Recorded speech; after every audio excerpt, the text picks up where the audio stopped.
500 বছরের জাগ্রত মায়ের মন্দির। সঙ্গে থাকবেন। সকলকে রাধে রাধে। আজ আমি আপনাদের খুব সুন্দর একটি মন্দির দেখাতে চলেছি। ভিডিও সঙ্গে থাকবেন। দেখতেই পাচ্ছেন আমি টোটোতে রয়েছি। খুব শিগগিরই সেই মন্দিরে পৌঁছাবো এবং এই মন্দিরটি খুবই জাগ্রত এবং মন্দিরটি কোথায় সেটাও আপনাদের আমি বলবো। ভিডিওর সঙ্গে থাকবেন। আমি পৌঁছে গেছি, আপনাদের দেখাচ্ছি। দেখতেই পাচ্ছেন মন্দিরটি এবং প্রচুর দর্শনার্থী এসছেন পুজো দেওয়ার জন্য এবং লাইনও প্রচুর পড়েছে। আপনারা দেখতেই পাচ্ছেন কাতারে কাতারে মানুষের জনজোয়ার। আপনাদের আমি মেলাটা ঘুরিয়ে দেখাচ্ছি এবং মন্দিরটিও আপনাদের দেখাবো। দেবী সতীর একটা অংশ এই স্থানে পড়েছিল এবং ফাল্গুন মাসে প্রত্যেক শনি এবং মঙ্গলবারে খুব সুন্দর মেলা হয়। পুরো ফাল্গুন মাসটায় শনি মঙ্গলবারে প্রচুর দর্শনার্থী আসেন মায়ের কাছে পুজো দেওয়ার জন্যে। আপনাদের আমি মেলাটা ঘুরিয়ে দেখাই, তারপরে আপনাদের আমি মন্দিরটাও দেখাবো। এবং প্রত্যেকে মানসিক করে যান, সেই মানসিক সফল হলে পুজো দিতে আসেন দূর দূরান্ত থেকে। এবং যে গাছটি আপনারা দেখতেই পাচ্ছেন এখানে ছোট ছোট ঘোড়া বেঁধেছে, অনেকে মানসিক করে। এবং এই গাছে করে একটি শিলা রয়েছে, সেখানে সবাই দুধ দিচ্ছে এবং মোমবাতি ধূপও দেখাচ্ছেন। দেখুন এক দিদি ঘোড়া বাঁধছে এবং সামনে দেখতেই পাচ্ছেন প্রচুর মানুষজন নামছে সিঁড়ি দিয়ে। এটি গর্ভগৃহ। এখানে কোনো মূর্তি নেই, ঘট আছে 3খানা এবং শিলা মূর্তি রয়েছে 3টি।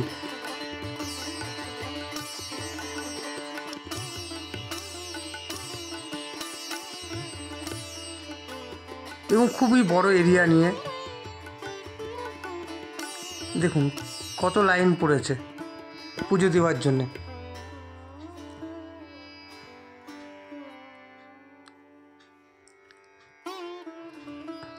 এই মন্দিরের 3 সাইড দিয়ে লাইন পড়েছে পুজো দেওয়ার জন্যে। আমি পেছন দিকটায় এসছি, দুদিকের লাইনটা আপনাদের দেখালাম। আপনাদের এবার দেখাচ্ছি যে গাছটিতে ঘোড়া বাজছে এবং তারই সামনে একটি শিলা রয়েছে, সেখানে দুধ এবং গঙ্গা জল, বেলপাতা, ফুল দেওয়া হয়েছে এবং মোমবাতি ধূপও দেখানো রয়েছে। দেখতে পাচ্ছেন দুধ রয়েছে পাশে। এবং সতীর এক অংশ এই স্থানে পড়েছিল এবং এই মন্দিরটি বাগদেবী নামে পরিচিত। আপনাদের আমি মন্দিরটা দেখাচ্ছি, এই দেখুন সামনে।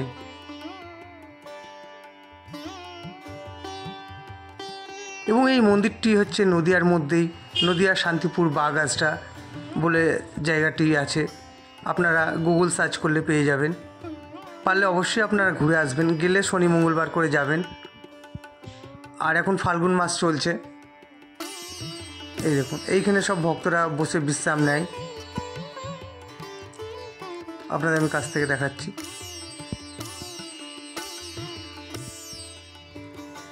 আমি মায়ের দর্শন করতে পারিনি ঢুকে, কিন্তু আপনাদের আমি মায়ের যে 3টি মঙ্গল ঘট রয়েছে সেটা আপনাদের আমি দেখাবো। সেটার আমি একটা স্টিল ছবি এক দাদাকে বলে ক্যামেরাটা দিয়ে উনি ছবিটা তুলে দিয়েছিলেন। দেখুন খুব বড় এরিয়া এবং মেলা। আমার ভিডিও কেমন লাগছে অবশ্যই আপনারা কমেন্ট করবেন। কমেন্ট করতে ভুলবেন না, কমেন্ট করবেন আপনারা।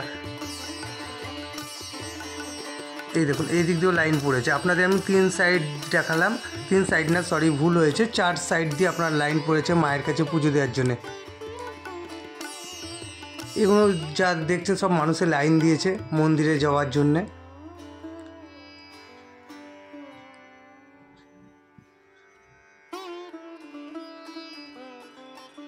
আপনারা শান্তিপুরের সাইড থেকে যদি যান, আপনারা শান্তিপুর লোকাল ধরবেন, শান্তিপুরে নামবেন। শান্তিপুর থেকে আপনারা 3 চাকা অটো পাবেন, অটোতে ভাড়া নেবে আপনাদের 30 টাকা।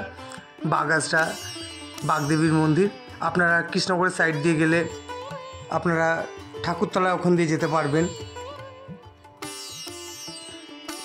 আর গুগল ম্যাপে গেলে আপনারা লোকেশনটা খুব সুন্দরভাবে পেয়ে যাবেন, কিভাবে যাবেন